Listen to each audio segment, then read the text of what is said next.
Hello, this is Angela from North Carolina, and I am fixing to make my grandmother's stuffing. In the South, we really call it dressing because we don't usually put ours in the bird. We put it in a pan like this. So I'm making it just the way my grandmother did, and her mother before her, and it was before the days of Pepperidge Farm. So here, this is bread. My grandmother would put it on top of the refrigerator, a loaf of bread, and it would stay up there for a week prior to the holiday.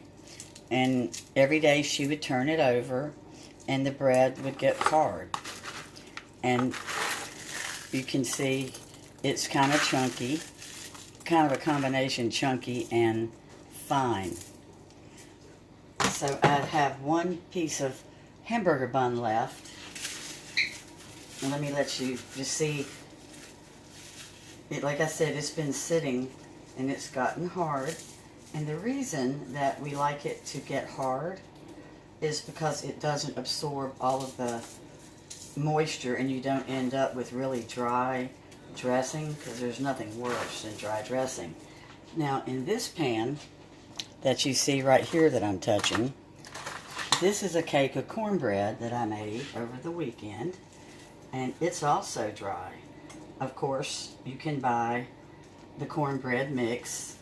It's chunky cornbread or something by Pepperidge Farm, but it doesn't taste as good as my homemade cornbread. So now I'm getting my cornbread in here. And even though it's dry, it still falls apart pretty easily. So I made this cornbread, I think, on Saturday to let it have plenty of time to harden up. Some pieces are harder than others, which is good. And since this is just bread and cornbread, I have spices that I put together in a little bowl. I use poultry seasoning, I use sage, some parsley, my Himalayan salt, some black pepper, and a tiny little bit of onion powder. Not very much, because I've got lots of onions that are going in too. So I'm going to go ahead as soon as this is all crumbled, and I'm going to get my seasonings mixed real well. Okie doke. So here I'm going to put the rest of this. This pan will be one pan of dressing, and then I'm going to make a half a pan too. I don't like to make it too thick. It takes too long to, when it's too thick, it takes it too long to cook. So here comes all of my seasonings. And I'm going to stir them in dry.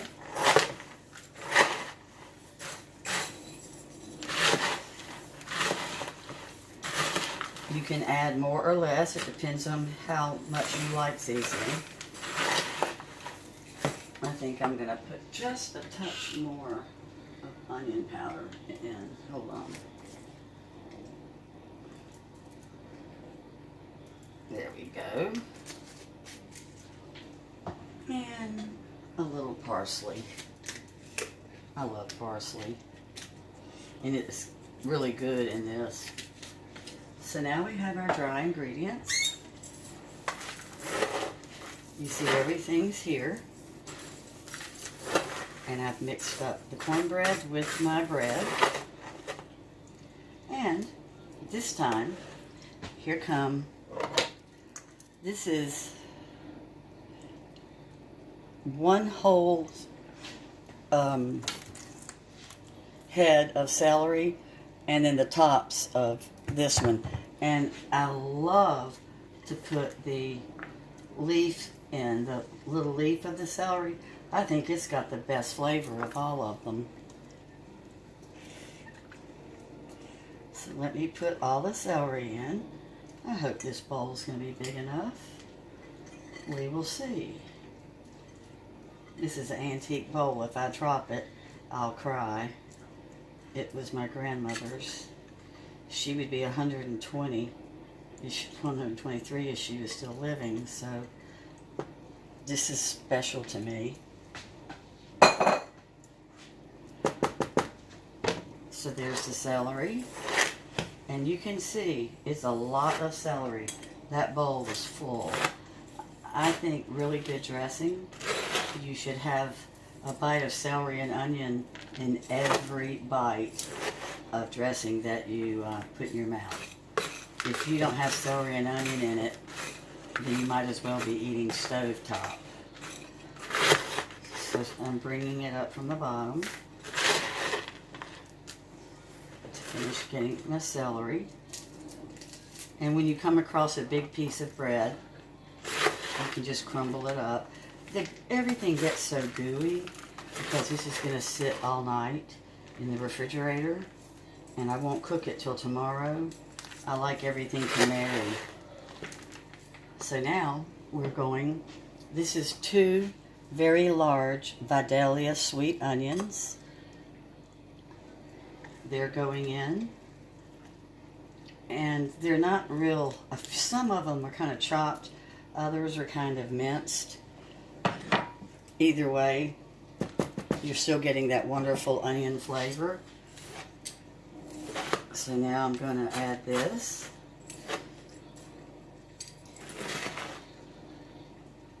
It's just so much easier to get all of the vegetables mixed up really good before I add my 2 cans of cream of chicken soup.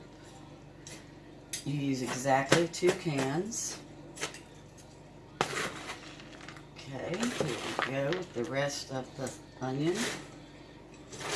It's starting to smell good, and it's not even in the oven. Okay, so now this is the key to me. These are organic eggs, and it's 4 that I boiled and chopped.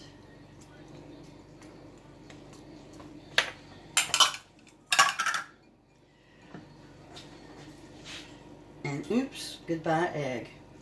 It is so good in this dressing. 4 is enough. You really don't need more, but if you really love egg, go ahead and you could put in 5. These weren't very big eggs. I could have used 5. But oh, you just can't imagine how good the egg makes it. And you see I'm still just stirring with my dry ingredients. Trying to get, once I put the moisture in, it gets harder to stir, and my arms aren't very strong, so this just works out better for me. Okay, so here I have 4 beaten eggs.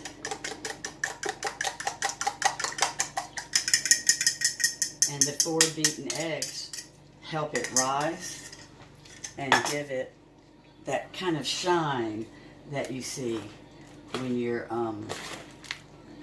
getting ready to eat your dressing.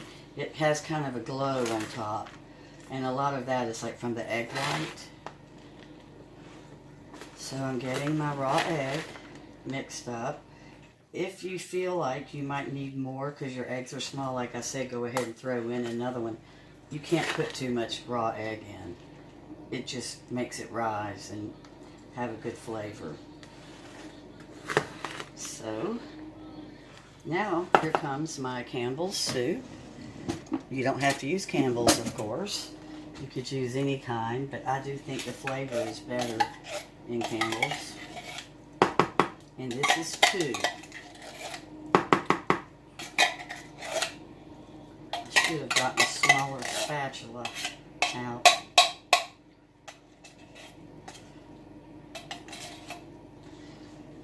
And here comes the second one.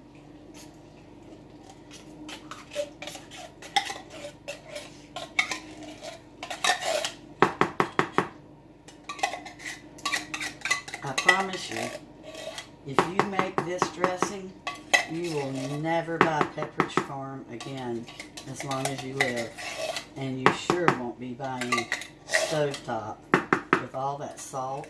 Ugh, I cannot do stovetop.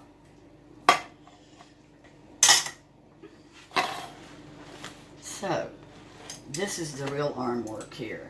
I've got to try to get my cream of chicken soup stirred in. I don't have to do it really well because I'm fixing to add turkey stock. Not chicken broth, but turkey stock. It has so much more flavor that I can't even tell you. This is organic turkey stock. And I'm vegetarian. I have been my entire life. But I will tell you, I don't care if there's turkey stock, I don't care that there's cream of chicken soup in here or eggs, I will be eating this dressing. I like to eat a bite of dressing with a bite of homemade cranberries at the same time. Oh, it's so good. So you can see how everything's coming together. Here we go.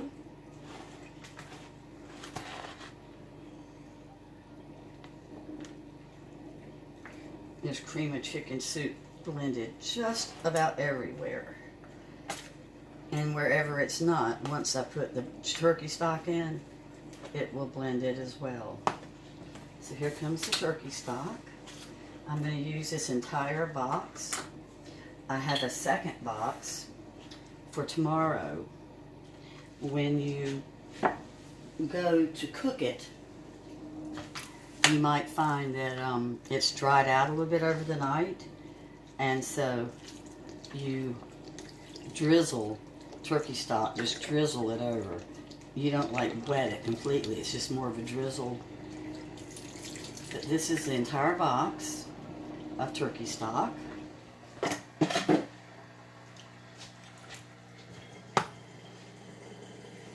And really and truly, you have to admit, this is easy.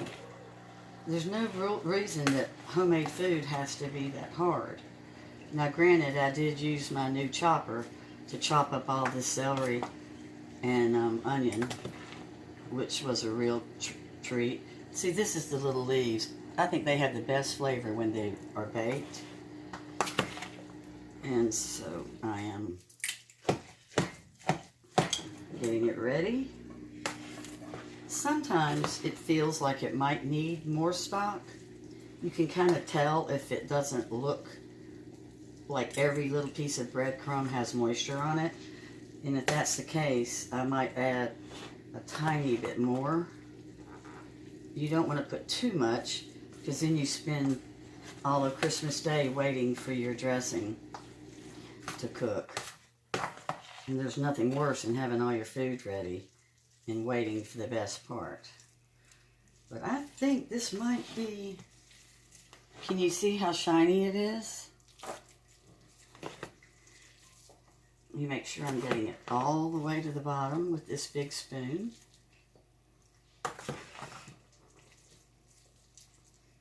Someone else that doesn't have disabled hands would have already finished this. But I can't control them very well, and if I start moving too fast, I may throw the food out on the floor, which has been known to happen. And I do need a little bit of turkey stock here. Well, interesting. There we go. I got a little bit of dryness right here. Just a little bit. There we go.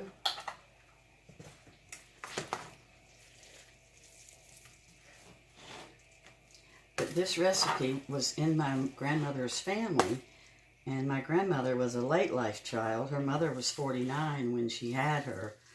So I really think that we've been making it this way for over 175 years. And it's perfect every time. You cannot mess it up. It's impossible. Well, I could if I didn't get it stirred enough. So now I'm going to get back the pan that I had my dressing in. I'm just going to get a little tiny bit of olive oil spray.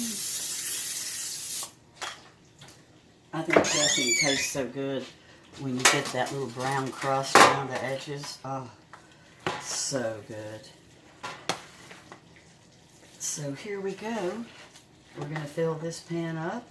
Now, when you cook it at about 350 and put aluminum foil on it for about 30 minutes. It causes the dressing to kind of steam, and it keeps all the flavor and moisture in. And then the last little bit, that's when you take off your aluminum foil. But the aluminum foil helps it a lot from getting too dry and just makes it so moist. Okay.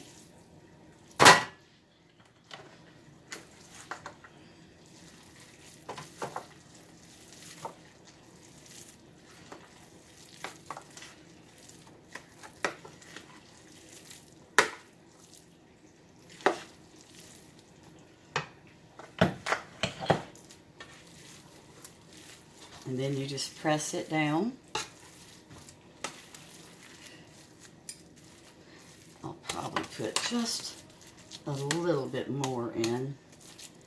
Not a whole lot more. You want it to be deep enough for everybody to get a nice big hunk, of course. Let's see, how about just a tiny little bit more? These corners don't look very full. Now, of course, because it has the 4 eggs in it, it will rise.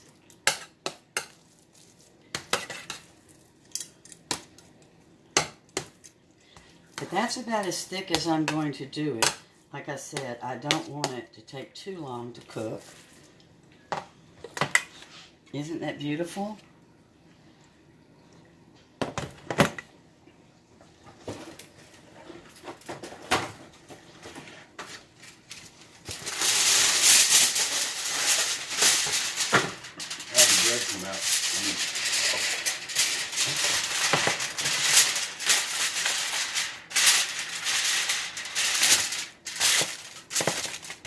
This is the same foil that it will cook in. So we have one pan ready. And where's another pan? Here's one.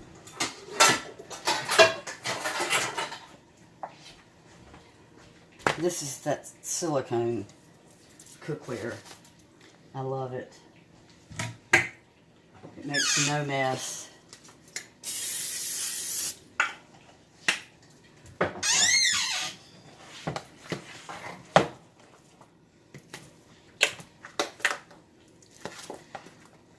Okay, so here is pan number 2. We have to make a second pan because people like to take it home. It never fails that the second little pan will disappear. At Thanksgiving, I went to bring it home and couldn't find it. My brother-in-law had stolen it along with all the dessert and everything else. He stole the pecan pie. It was pretty funny. So, here we are.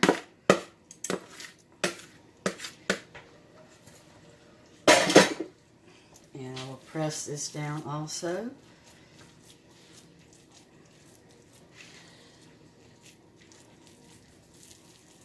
And here we are with this one. You can see the egg and the celery. My hands are clean, I promise. I've washed them 100 times. After all, I did touch the celery and the onions, so very good. Oh my gosh, I could eat it raw, it's that good. So now we have our, well,